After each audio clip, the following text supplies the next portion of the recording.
Gravando.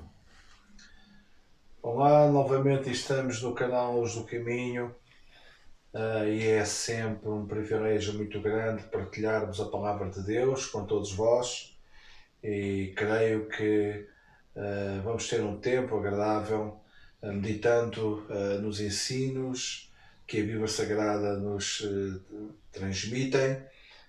E creio que Deus vai falar aos nossos corações, porque este é o nosso objetivo, que Deus fale à tua vida através da sua palavra.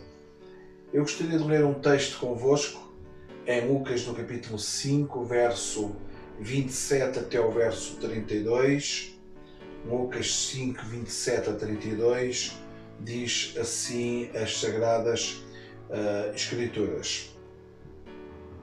Passado estas coisas, saindo, viu um publicano chamado Levi assentado na coletoria e disse-lhe: segue-me. Ele se levantou e, deixando tudo, o seguiu.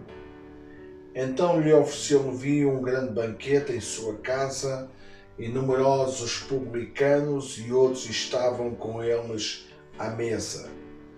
Os fariseus e seus escribas murmuravam contra os discípulos de Jesus, perguntando: por que comeis e bebeis com os publicanos e pecadores? Respondeu-lhe Jesus: os sãos não precisam de médico, e sim os doentes. Não vim chamar justos, e sim pecadores ao arrependimento. Gostaria de, a partir deste texto, e usando uma expressão que aparece no verso 27, mesmo a última expressão, segue-me. E é na base deste convite que eu gostaria de desenvolver o pensamento daquilo que Deus colocou no meu coração. Todos nós sentimos de sobremodo honrados e privilegiados quando alguém que preside sobre nós nos escolhe para uma tarefa específica e importante. Todos nós gostamos que isso aconteça. Mas eu quero vos dizer que quão mais profundamente gracioso aos ouvidos é poder ouvir, entre os ruídos deste mundo, os afazeres deste mundo, o doce convite do meigo e amoroso Nazareno, dizendo ou convidando-nos: segue-me. Em primeiro lugar, o convite de Jesus é dirigido a todos, e baseado neste texto que nós lemos, de Lucas capítulo 5, 27 a 32, nós vamos ver isto mesmo. No verso 28, nós encontramos que Levi, ou Mateus, outro nome, diz que ele deixou tudo. Então este convite é para aqueles que deixam tudo, para aqueles que estão prontos, para aqueles que estão disponíveis, para aqueles que estão, na verdade, predispostos a deixar tudo para seguir Jesus. Isto acontece no ministério, aconteceu com os apóstolos, com os discípulos, quando Jesus também, passando lá pelo mar de Galileia, nas margens, convidou aqueles homens, dizendo-lhes que Deus faria pescadores de homens, diz que eles deixaram tudo e seguiram Jesus. Mas também diz que este convite é para os enfermos, porque no verso 31 está lá escrito que não são os sãos que precisam de médico, mas sim os doentes. Ou seja, ele não veio para aqueles que acham que não precisam dele, mas ele veio para aqueles que sentem necessidade de mais. Então está aqui representado os doentes no verso 31. E o verso 32 diz lá que os doentes que são conotados como os pecadores, verso 32, diz que ele não veio chamar os justos, mas sim os pecadores. Então, se estás disposto a deixar tudo, se te consideras um enfermo, alguém que precisas de ajuda da parte de Deus, ou te consideras um pecador, este convite é para ti. O convite para seguirmos Jesus. O seu convite, como estava a dizer, é dirigido principalmente aos pecadores. Porque se nós contextualizarmos esta passagem, nós vamos ver que os fariseus, no verso 30, e os escribas, eles murmuravam contra os discípulos de Jesus, perguntando: porquê é que comeis e bebeis com publicanos e pecadores? Estes cobradores de impostos e os demais que eles consideravam pecadores, para estes religiosos, estavam excluídos, não tinham direito às benesses de Deus, não tinham direito aos planos de Deus, à graça de Deus. Então eles estavam excluídos. Mas foi mesmo para estes que Jesus veio. Ele não veio para aqueles que acham que não precisam, como estes escribas e fariseus assim achavam. Ele não veio para aqueles que, na sua auto-exaltação, achavam-se que eram superiores aos outros. Não, ele veio, como diz o texto, para os pecadores, para aqueles que sentiam mesmo as suas misérias, as suas limitações, as suas fraquezas, que reconheciam o seu estado de pessoas que precisavam de uma ajuda para mudarem de vida. Jesus veio para estes. O convite que Jesus que Jesus fez e continua a fazer, porque este convite perdura e perdurará sempre até ao fim de todas as coisas, diz que houve grande alegria. Jesus entrou na casa de Levi ou de Mateus e diz que houve um grande banquete na casa deste homem e uma multidão de publicanos e pecadores estavam à mesa a confraternizar. Havia alegria naquela casa. Jesus estava lá, Jesus estava a partilhar esta koinonia, esta relação, esta aproximação das pessoas, mesmo aqueles que eram escorraçados, volto a frisar, pelos religiosos de então, e havia grande alegria. Então o convite de Jesus tem estas três vertentes. É um convite dirigido a todos, é um convite dirigido aos pecadores e é um convite que traz alegria às pessoas. Mas ele, quando convida, com um propósito. E o grande propósito é, na verdade, levar o homem, ou transportar o homem de um caminho tenebroso, de um caminho de pecado, de desobediência, de tristeza, de falta de liberdade, de amarras, de aflição, para um caminho da luz, para um caminho da vitória, para um caminho da bênção, para um caminho que transforma o homem para bem melhor. São Pedro, na sua primeira epístola, no capítulo 2, verso 9, ele diz assim: vós, porém, sois raça eleita, sacerdócio real, nação santa, povo da propriedade exclusiva de Deus, a fim de proclamar as virtudes daquele que vos chamou. Cá está o convite. Ele nos chamou das trevas para a sua maravilhosa luz.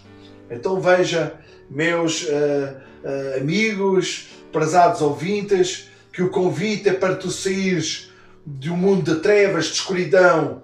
Não sabes onde estás, não sabes o que fazes, estás perdido no meio da escuridão, para um caminho, para um ambiente de luz, de clara evidência, de esclarecimento, de conhecimento, de uma consciência apurada da tua realidade. Então este é um dos propósitos, conduzir-nos das trevas para a luz. Outro é conduzir-nos para uma vida aperfeiçoada. Eu dei o nome, uma vida de santidade, uma vida de pureza, onde as obras das trevas, aqueles pecadores, homens que viviam envolvidos naquilo que era condenável por Deus, pudessem ter uma vida completamente diferente.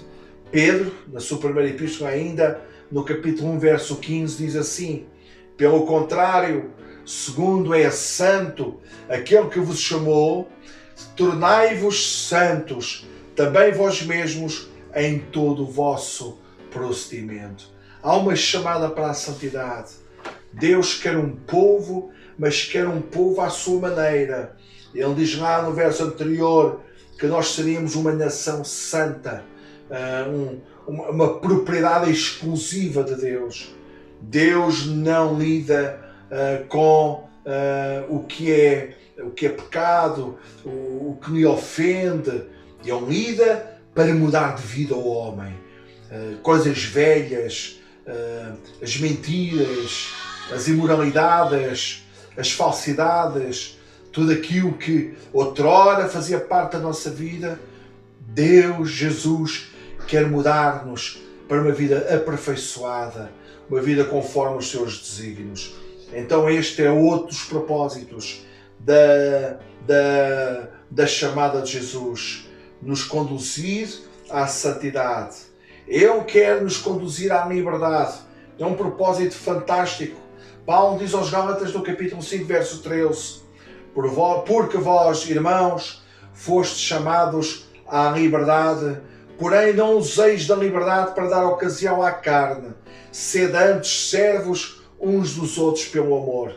João diz no capítulo 8, verso 36: se, pois, o Filho vos libertar, verdadeiramente sereis livres. Então este propósito para todos, como já vimos, mas é um propósito que tem esta chamada tem o propósito de nos levar à liberdade, nos levar a uma vida livre, uma vida despegada de amarras, de embaraços, de empecilhos, de frustrações, de ansiedades, de medos, de tanta coisa. Jesus quer-te liberdade, Ele quer-te dar liberdade e Ele te convida para teres esta liberdade. Ele leva-nos à sua graça e é um convite que nos leva à sua graça. Diz Paulo aos Gálatas, capítulo 1, verso 6 e o verso 15: admira-me que estejais passando tão depressa daquele que vos chamou da graça de Cristo para outro evangelho, o qual não é outro, senão que alguns que vos perturbam e querem perverter o evangelho de Cristo. A graça de Deus é um favor de Deus para a nossa vida, é uma capacidade de Deus para nós vivermos em novidade de vida, uma vida radiante, uma vida abençoada, uma vida cheia de propósito, cheia de objetivos, cheia da sua presença. Ele quer que nós aceitemos este convite e fiquemos debaixo deste chapéu da sua graça, para que nós possamos viver uma vida maravilhosa. Ele nos chama para a salvação, 2 Timóteo 1,9, que nos chamou, ou melhor, que nos salvou e nos chamou com santa vocação, não segundo as nossas obras, mas conforme a sua própria determinação e graça que nos foi dada em Cristo Jesus antes dos tempos eternos. Veja como é que a salvação, que já temos falado em mensagens anteriores, foi um propósito tão fantástico de Deus para nós, que Ele diz que tudo isto foi programado, foi projetado, foi pensado, foi decidido pelo Pai, pelo Filho, pelo Espírito Santo, antes dos tempos eternos. Deus quer que nós tenhamos esta salvação projetada lá na eternidade passada, antes de o tempo começar. Deus, que é eterno, Ele lá pensou em tudo isto. Então Ele enviou Jesus Cristo para que nós tivéssemos salvação. Então esta chamada é para a salvação. Tu que te sentes perdido, afastado de Deus, Deus te quer dar esta salvação. Ela tem o propósito de nos conduzir à paz. Colossenses 3,15. Seja a paz de Cristo o árbitro em vosso coração, a qual também fostes chamados em um só corpo, e sede agradecidos. Há uma paz sobrenatural, há uma vitória de Deus na tua vida, há uma tranquilidade, há o saberes dormir descansado e acordares com Deus porque Ele cuidou de ti. Então aceita este convite, segue o Senhor. Ele continua a dizer, segue-me. E por fim, meus caros amigos, irmãos, a todos aqueles que me ouvem, este convite, Ele quer nos levar a uma esperança, uma herança eterna. 1 Pedro 1, 3 e 4 está escrito: Bendito Deus e Pai de nosso Senhor Jesus Cristo, que segundo a sua muita misericórdia nos regenerou uma viva esperança mediante a ressurreição de Jesus Cristo dentre os mortos, para uma herança incorruptível.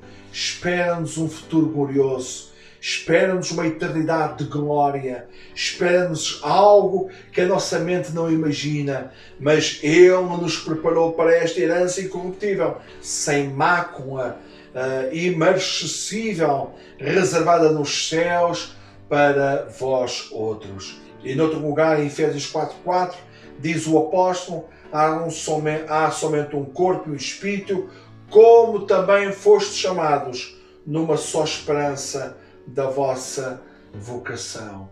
Finalizo esta curta meditação dizendo ainda mais: os que atendem ao convite de Jesus e vão a Ele com o sincero propósito de segui-lo, têm as suas vidas enriquecidas, tanto para a vida presente como para a vida futura. Então vê, Jesus faz este convite e foi por aqui que nós começamos. Ele faz este convite para todos aqueles que se sentem pecadores, para todos aqueles que se sentem doentes, para todos aqueles que se sentem separados dele. E Ele nos dá este convite com o propósito de passarmos das trevas para a luz, para que tenhamos uma vida aperfeiçoada, uma vida santificada, uma vida livre, uma vida cheia da sua graça, uma vida salva, uma vida de paz, e que possamos alcançar uma herança incrível, incorruptível. Que Deus possa ir ao teu encontro e que tu possas atender a sua chamada. Ele continua a dizer-te: segue-me. Então segue Jesus. Este é o nosso conselho. Que Deus te abençoe e até para a semana, se o Senhor não vier antes.